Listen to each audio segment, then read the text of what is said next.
చిరంజీవిలా తొడగొట్టడం, మీసం మెలేయడం తమకు చేతకాదని, ప్రజా సంక్షేమమే తమకు తెలుసని ముఖ్యమంత్రి వైఎస్ రాజశేఖర రెడ్డి తెలిపారు.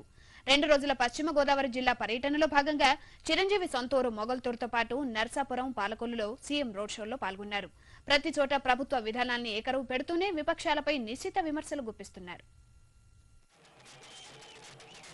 ఎన్నికలు సమీపిస్తున్న తరుణంలో పశ్చిమ గోదావరి జిల్లాలో పర్యటిస్తున్న ముఖ్యమంత్రి వైఎస్ రాజశేఖర రెడ్డి ప్రజారాజ్యం అధినేత చిరంజీవిని లక్ష్యంగా చేసుకున్నారు.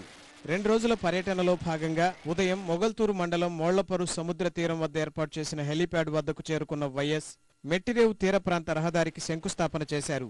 ఆంధ్ర యూనివర్సిటీ పరిధిలోని ఇంజనీరింగ్ కళాశాలలకు జేఎన్టీయూ తరహాలో సప్లిమెంటరీ పరీక్షలు నిర్వహించాలని స్థానిక విద్యార్థులు చేసిన విజ్ఞప్తికి సీఎం సానుకూలంగా స్పందించారు.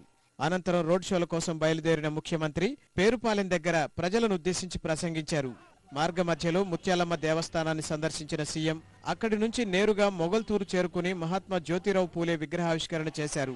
తర్వాత రోడ్ షోలో ప్రసంగించిన ముఖ్యమంత్రి ప్రజారాజ్యం అధినేత చిరంజీవిపై నేరుగా విమర్శలెక్కుపెట్టారు. ఆయన స్వస్థలానికి ఒరగబెట్టిందేమీ లేదని విరుచుకుపడ్డారు. సినిమాల్లో కోట్లు సంపాదించి తన గ్రామానికి ₹1 కూడా ఖర్చు చేయని చిరంజీవి గురించి మాట్లాడడం కూడా తప్పేనన్నారు. తొడగొట్టడం, మీసం మెలేయడం చేతకాదని, తెలిసిందల్లా పేద ప్రజల సంక్షేమమేనని వైఎస్ అన్నారు.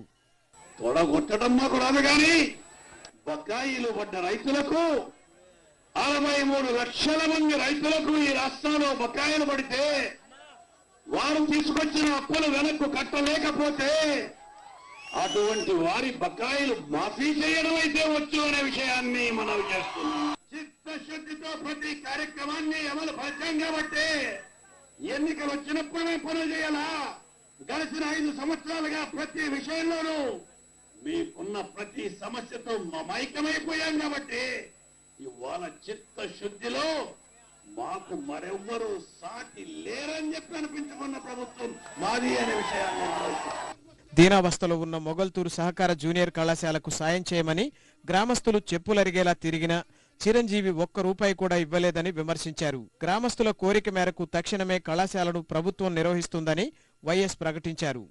మా గ్రామానికైనా ఏదైనా మేలు చేస్తాడేమో అని